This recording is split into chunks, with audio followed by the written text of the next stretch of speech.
Hola, donc aujourd'hui on va voir cette deuxième vidéo consacrée exclusivement à contrôleur. Donc explication de ce que c'est un contrôleur, quelle est sa particularité et comment il fonctionne sous mini-VC. Donc contrôleur, ça vient s'inscrire dans le design pattern MVC, Model View Controller. Le but du contrôleur, c'est de traduire une URL, par exemple index slash by, donc un chemin réseau vers une action de programmation. Donc en fait là, qu'est-ce qu'on vient de faire? Mon utilisateur, donc moi, je veux aller sur l'index et je veux qu'on me dise enroir. Donc en fait, le contrôleur, son but, ça va être de faire le remplacement entre ce qui est marqué dans l'URL et ce que vous voulez faire en programmation. Donc là, dans ce cas-là, on a dû créer un index contrôleur et une action by. Et quand le routeur voit l'URL index slash by, et ben lui il sait qu'il faut qu'il aille chercher index et qu'il se dirige vers l'action by. C'est ça le principe de MVC. Et en fait, dans cette fonction après, nous allons y mettre des calculs, des recherches de choses pour pouvoir améliorer plus vite notre page. Donc maintenant, on va s'intéresser à la classe contrôleur qui se trouve dans corps. Donc corps, contrôleur. Je vais agrandir ça.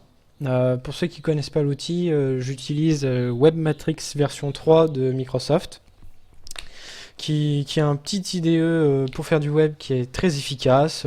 On peut y faire beaucoup de choses, comme par exemple du contrôle de code source grâce à du TFS ou à du Git. On peut faire la gestion à distance de choses, comme les paramètres, si on veut créer un site sur Azure ou sur un autre hébergeur grâce à du FTP. Il prend en compte beaucoup de choses. Nous, ce qui nous intéresse là, c'est surtout le code.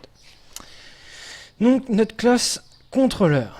Qu'est-ce que c'est? Donc, notre classe contrôleur, il y a beaucoup de fonctionnalités qu'on va voir aujourd'hui. Par exemple, on va s'intéresser déjà aux méthodes. Là, on peut voir qu'on a le constructeur de contrôleur qui est assez gros.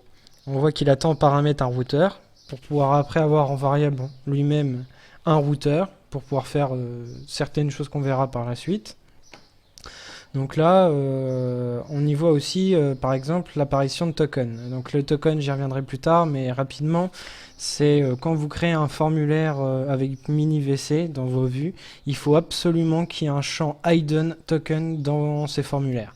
Sinon, il ne chargera pas la page. Il vous mettra une erreur en disant je ne peux pas charger la page, le token n'est pas valide. Le token est obligatoire.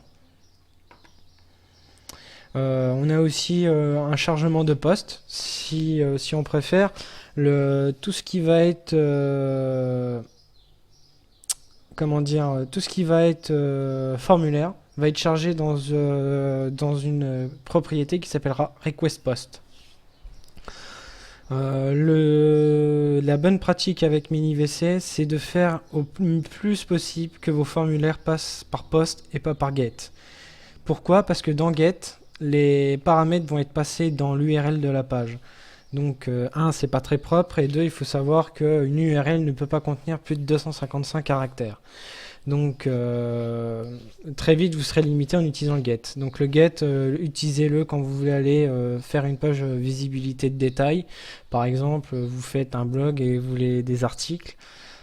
Si vous faites, je sais pas, myblog slash article slash view slash, on va dire 4, ben vous verrez l'article 4.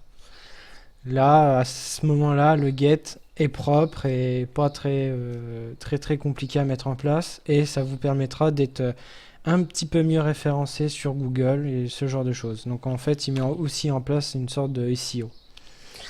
Donc tout ce qui sera en post sera récupéré par votre request post.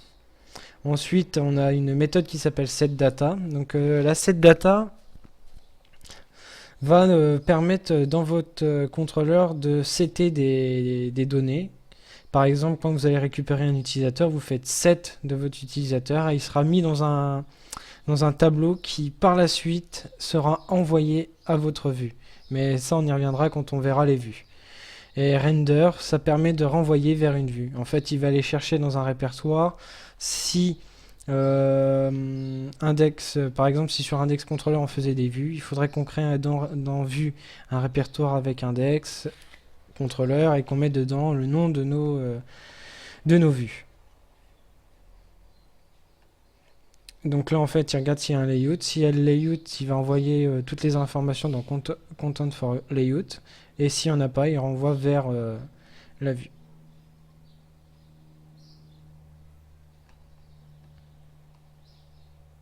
Ensuite on a load model. Donc load model, c'est ce qui permet de charger des modèles dans votre page. Mais là par exemple on y reviendra aussi.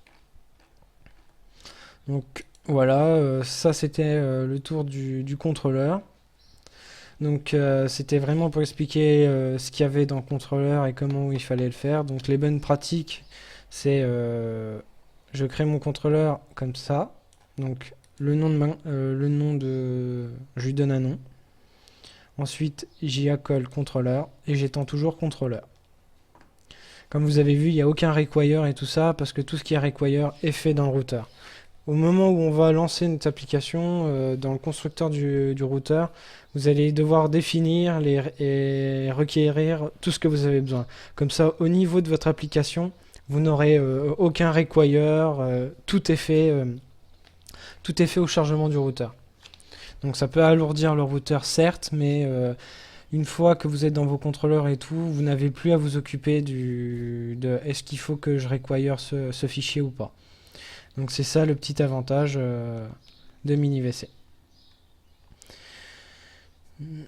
Je pense qu'on a fait le tour de la question du contrôleur. On va revenir peut-être dans une autre vidéo sur les vues, comment les mettre en place. Comme ça, ça définira bien comment il faut mettre en place les vues et vous aurez des contrôleurs plus propres parce que là, sinon il faut écrire tout votre code HTML et tout là-dedans.